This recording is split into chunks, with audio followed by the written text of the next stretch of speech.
Hello students, Vande Mataram IAS YouTube channel पर आप सभी लोगों का स्वागत है।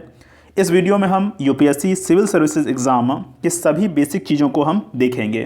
तो जो बच्चे 2021 या उसके बाद एग्ज़ाम दे रहे हैं उन सब के लिए बेहद ही इंपॉर्टेंट ये वीडियो है।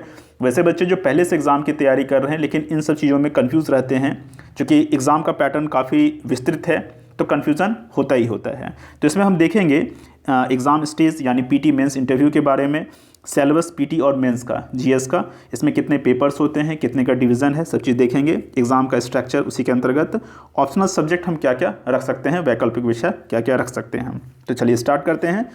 तो यहाँ हम देखेंगे एग्ज़ाम का स्टेज, 3 स्टेज में एग्ज़ाम होता है, स्टेज 1, 2 एंड 3। तो स्टेज 1 जो है आपका पीटी का है, प्रिलिमिनरी टेस्ट यानी प्रारंभिक परीक्षा। ये ऑब्जेक्टिव टाइप का होता है, एमसीक्यू, ठीक है। इसमें 2 पेपर होते हैं, जीएस 1 जिसको पेपर 1 आप कह सकते हो, जीएस 2 पेपर 2, इसी को सीसेट भी कहते हैं, सिविल सर्विसेज एप्टीट्यूड टेस्ट, ठीक है। अगर हम पेपर 1 की बात करें, जीएस 1 की बात करें तो 100 क्वेश्चन होता है, 200 मार्क्स का होता है, यानी एक क्वेश्चन 2 मार्क्स का होता है।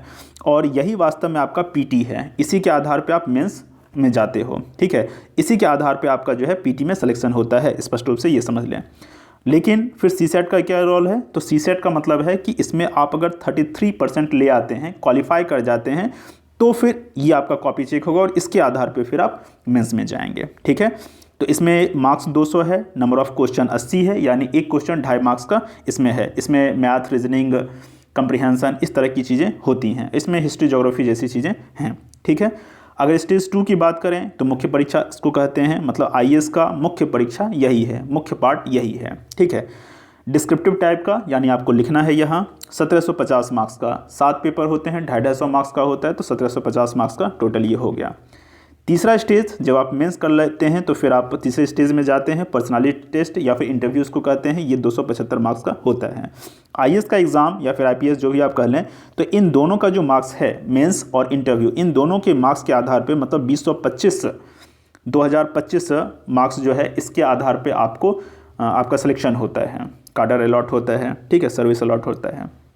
अब हम विस्तार से देखते हैं जीएस 1 और जीएस 2 के सिलेबस के बारे में कि सिलेबस में क्या क्या लिखा हुआ है। सिलेबस इस एग्ज़ाम का बहुत इंपॉर्टेंट, आपको सिलेबस के एक एक बिंदु को याद कर लेना चाहिए, समझ लेना चाहिए। वैसे तो पीटी का जो सिलेबस है जीएस 1 के लिए अगर देखा जाए तो बहुत ज़्यादा कम्प्रीहेंसिव वहाँ चीज़ें नहीं दी गई हैं, बावजूद बहुत सारी चीज़ें वहाँ आपकी क्लियर होंगी। तो इसीलिए कहते हैं कि पीटी का भी आपको अगर तैयार करना है तो फिर आपको मेंस के सिलेबस के हिसाब से ही तैयार करना चाहिए, क्योंकि पीटी का सिलेबस बहुत विस्तारित नहीं है, बावजूद बहुत सारी चीज़ों को वहाँ क्लियर करता है, यूपीएससी ने दिया है, तो हमें देखना है, याद कर लेना है एक तरह से। तो जीएस 1 की अगर बात करें तो इसमें है कौन कौन सा सेक्शन, उसको देख लेते हैं, बात इस पर कर लेते हैं। तो पहला टॉपिक है current events of national and international importance, मतलब राष्ट्रीय और अंतर्राष्ट्रीय महत्व के समसामयिक घटनाएं, ठीक है। आपने देखा होगा, अगर प्रीवियस ईयर क्वेश्चंस को देखे होंगे या इस बार जो एग्जाम हुआ उसके पेपर को देखे होंगे, तो करंट अफेयर्स का सेक्शन बहुत ज़्यादा पूछा जाता है। क्वेश्चन का जो नेचर है वो बहुत ही डायनेमिक है, तो वो कहाँ से कवर होगा? करंट अफेयर्स से ही कवर होगा। इसके लिए किन किन सोर्सेज को पढ़ें, इस पर फर्दर मैं वीडियो बताऊँगा वहाँ।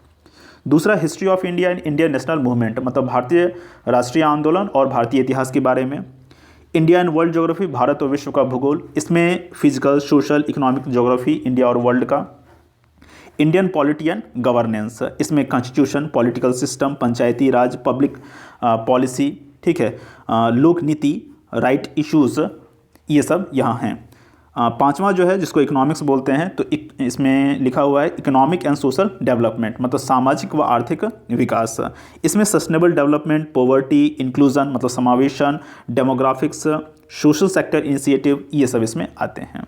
छठा जो है general issues on environmental ecology, तो इसमें बायोडाइवर्सिटी, क्लाइमेट चेंज, और इसके बारे में स्पष्ट कर दिया गया है कि that do not require subject specialisation, मतलब इन सब से जो सवाल बनेंगे उसके लिए इस विषय का विशेषज्ञ होने की ज़रूरत नहीं है, सामान्य जानकारी रखनी है। इसीलिए लिखते भी हैं कि जीएस जनरल स्टडीज़, इसमें सामान्य ही आपको जो है अध्ययन करना होता है, विशेष नहीं, उस विषय का विशेषज्ञ होने की ज़रूरत नहीं है। और चूंकि लिख दिया कि विषय का विशेषज्ञ होने की ज़रूरत नहीं है, इसीलिए अधिकतर चीज़ें जो है एनसीईआरटीज़ और करंट अफेयर से कवर हो जाती हैं, ठीक है।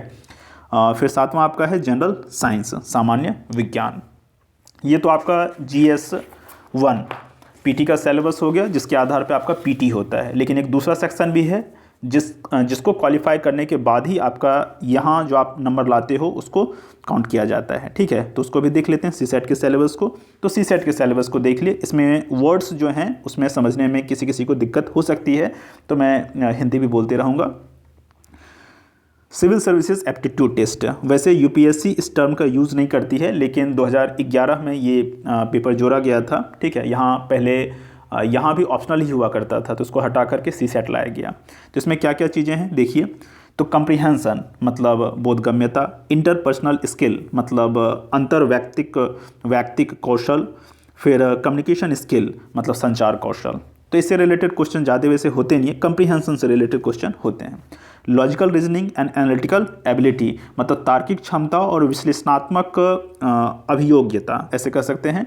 Decision making and problem solving मतलब निर्णयन की क्षमता और फिर समस्या समाधान पर सवाल होगा। जनरल मेंटल एबिलिटी मतलब सामान्य मानसिक योग्यता मतलब रीजनिंग आप कह सकते हो। बेसिक न्यूमरेसी मतलब मैथ्स का सवाल यहाँ कह सकते हो।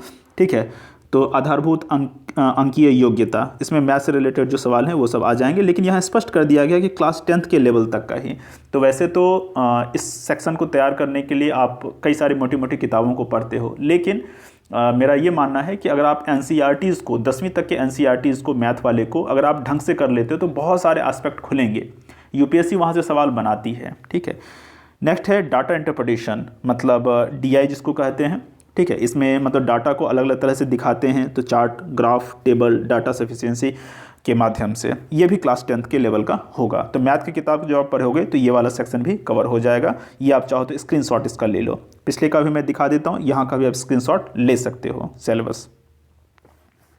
आगे बढ़ते हैं, ये तो पीटी की बात हो गई। अब मेंस की बात करते हैं, मुख्य परीक्षा की बात करते हैं। वास्तव में यूपीएससी का एग्ज़ाम यही है। ठीक है, लेकिन इसको करने के लिए आपको पहले पीटी क्वालिफाई करना पड़ता है। तो देखते हैं मेंस का एग्ज़ाम है क्या। तो मेंस में 2 क्वालिफाइंग पेपर होते हैं, paper 1 paper A and paper B. Paper A जो है जो कि 300 मार्क्स का होगा, पेपर बी भी 300 मार्क्स का होगा। तो पेपर बी इंग्लिश का ही होता है, ये तो क्लियर है। पेपर 1 में जो 8वें शेड्यूल भारतीय संविधान का जो 8वां अनुसूची है उसमें जो भाषाएं दी गई हैं, ठीक है, तो उन भाषाओं में से कोई एक भाषा आप ले सकते हो। तो मेरा जो वीडियो देख रहे होंगे बहुत सारे बच्चे हिंदी बैकग्राउंड के होंगे या हिंदी बेल्ट के होंगे, तो वो हिंदी लेंगे। ठीक है, लेकिन हिंदी के अलावा जो भी भाषाएं हैं वो सब भी आप ले सकते हो, जो भी 8वीं सूची में रखा गया है 22 भाषाओं में। इसका क्वालिफाइंग क्या है, तो इसका स्टैंडर्ड पहली बात तो 10th लेवल का होगा और क्वालिफाइंग इसका 25% होगा। ठीक है, 33% उधर सीसेट के लिए था, यहाँ 25% है, कंफ्यूज नहीं होना है। तो यहाँ आपको 300 में से कितना लाना है, 75 मार्क्स लाना है। क्लियर है, ये तो क्वालिफाइंग ही हुआ। ये क्वालिफाई जब आप करते हो तो फिर आपका इधर वाला कॉपी चेक होगा और इसके आधार पे जैसा कि मैंने पीछे के वीडियो में बताया था कि 1750 मार्क्स का ही आपका क्या होता है, मेंस होता है। तो यही वाला मार्क्स मैंने बताया था। 7 पेपर्स हैं तो हर एक पेपर 250 मार्क्स का होता है। तो 250 को आप 7 से मल्टीप्लाई करो तो 1750 आ जाएगा। इसमें हम देख लेते हैं है क्या क्या इसमें। तो पेपर 1, इसमें बहुत सारे बच्चे कंफ्यूज होते हैं, जैसे पेपर 2 अगर कहा जाए तो उसको GS 1 हो सकता है, मतलब पेपर 2 कहा जाए तो GS 2 समझ सकते हैं, लेकिन ऐसा नहीं है। पेपर वाइज यहाँ क्लासिफिकेशन किया गया है, तो पेपर 2 और GS 1 इस तरह से। ठीक है, तो पेपर 1 जो है आपका ऐसे का है 250 मार्क्स का। पेपर 2 GS 1 हो गया, ये Indian heritage and culture, world history, Indian society, world geography, ये सब सेक्शंस इसमें हैं। विस्तारित सिलेबस पे हम लोग बाद में कभी बात करेंगे। पेपर 3 यानी GS 2 की अगर बात करें तो उसमें governance, constitution, polity, social justice और IR मतलब इंटरनेशनल रिलेशन, अंतर्राष्ट्रीय संबंध, सामाजिक न्याय, संविधान व राज्य व्यवस्था, गवर्नेंस। ठीक है, ये सब सेक्शन इसमें हैं। अगर हम पेपर 4 की बात करें यानी GS 3 की बात करें तो इकोनॉमिक डेवलपमेंट, आर्थिक विकास से संबंधित मतलब अर्थव्यवस्था से संबंधित, technology, science and technology normally लोग बोल देते हैं लेकिन साइंस टर्म का यूज़ नहीं किया गया है। ठीक है, टेक्नोलॉजी मतलब प्रैक्टिकल एस्पेक्ट ऑफ साइंस, तो पूछा जाएगा। Environment and biodiversity, internal security, आंतरिक सुरक्षा, डिजास्टर मैनेजमेंट, आपदा प्रबंधन। पेपर 5 या फिर GS 4 जिसको कहते हैं हम लोग एथिक्स, इंटीग्रिटी एंड एप्टीट्यूड। ठीक है, पेपर 6 एंड पेपर 7 जो है ऑप्शनल पेपर हो गया, मतलब ऑप्शनल पेपर का फर्स्ट जो है वो पेपर छठा कहलाएगा और ऑप्शनल पेपर 2 जो है वो 7वां पेपर कहलाएगा। ठीक है, जैसा कि मैंने बता दिया है कि सभी जो है 250-250 मार्क्स के होंगे हर एक पेपर, तो इस तरह से 1750 मार्क्स का आपका मेरिट पेपर हो गया मेंस का। ठीक है, जिसमें जीएस का 1000 नंबर का और ऑप्शनल पेपर का कितना, ऑप्शनल पेपर का 500 का। तो ऐसे आप कर लो कि जीएस का 1000 मार्क्स हो गया। ठीक है, उसके बाद ऑप्शनल पेपर जो है वो कितना का हो गया, 500 का हो गया, और एसे जो है 250 मार्क्स का हो गया। ठीक है, क्योंकि ऑप्शनल जो है 2 पेपर है इसीलिए 500 मार्क्स का हुआ, तो ये कुल मिला के 1750 मार्क्स का आपका मेंस हो गया। क्लियर है, आगे बढ़ें। ऑप्शनल सब्जेक्ट आप ले क्या क्या सकते हो उसके बारे में आप बात कर लेते हैं। तो मैंने 3 भाग में डिवाइड किया है, बहुत सारे बच्चों को कन्फ्यूज़न होता है कि ऑप्शनल में है क्या क्या। तो एक तो लिटरेचर है, ठीक है, इसके अलावा सामान्य रूप से जो बच्चे लेते हैं सब्जेक्ट उसको मैंने रखा है, और फिर कुछ टेक्निकल सब्जेक्ट को रखा है। तो 3 क्लासिफिकेशन यहाँ आपको देखने को मिलेगा। लिटरेचर की बात करें तो लिटरेचर में मैंने ध्यान में रखा है कि कौन सा लिटरेचर बच्चे ज़्यादा रखते हैं, उसी हिसाब से मैंने सजाया है। ठीक है, ये यूपीएससी ने नहीं सजाया है, मैंने अपने हिसाब से रखा है। तो हिंदी लिटरेचर आप रख सकते हो। हिंदी माध्यम के बच्चों के लिए हिंदी लिटरेचर एक बढ़िया विकल्प है। ठीक है, थोड़ा सा सिलेबस वास्ट है, बट हिंदी लिटरेचर में मार्क्स ठीक ठाक आता है, तो ये आप देख सकते हो। लेकिन हाँ, एक बात है कि कोई भी ऑप्शनल पेपर जो आपको लेना है तो आप उसके प्रीवियस ईयर क्वेश्चन को बहुत अच्छे से अध्ययन करें, उसका जो है सिलेबस है उसको बहुत अच्छे से अध्ययन करें, उसमें कितना रिजल्ट हो रहा है इसको बहुत अच्छे से अध्ययन करें, उसी के आधार पर आपको ऑप्शनल सब्जेक्ट का चुनाव करना है। दूसरा संस्कृत, गुजराती लिटरेचर, असमिया, बंगाली, बोडो, डोगरी, कन्नड़ा, कश्मीरी, कोंकणी, मैथिली, मलयालम, मणिपुरी, मराठी, नेपाली, उड़िया, पंजाबी, संथाली, सिंधी, तमिल, तेलुगु, उर्दू और इंग्लिश। ये 23 लैंग्वेज है, 23 लिटरेचर है, इसमें से कोई भी एक वैकल्पिक विषय के रूप में रखा जा सकता है। नेक्स्ट है आपका कि जो बहुत ही फेमस सब्जेक्ट जो सब लोग लेते हैं बहुत सारे बच्चे, history, public administration, sociology, political science and IR. Political science and IR एक ही सब्जेक्ट माना जाएगा। ठीक है, आईआर का सेक्शन उसका जो सेकंड ऑप्शनल है तो वो आईआर का मुख्य रूप से है, और फर्स्ट जो है उसमें पॉलिटिकल साइंस थ्योरी वाला सेक्शन ज़्यादा है। Philosophy, geography.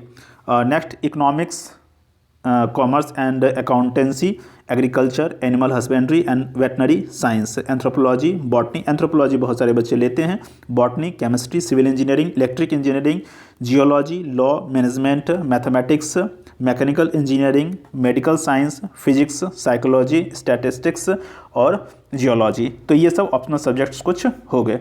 तो हमारा आज का जो वीडियो था उसमें इतना ही जानकारी थी, लेकिन मैं उम्मीद करता हूं कि जितनी भी जानकारी दी गई है आपको अच्छे से समझ में आया होगा। फिर भी अगर कोई कन्फ्यूज़न रह गया हो तो आप कमेंट करके मुझे पूछ सकते हैं, अगले वीडियो में या फिर उसी के आंसर में मैं जवाब दूंगा। वंदे मातरम, अपना ध्यान रखें, हम फिर मिलते हैं अगले वीडियो में।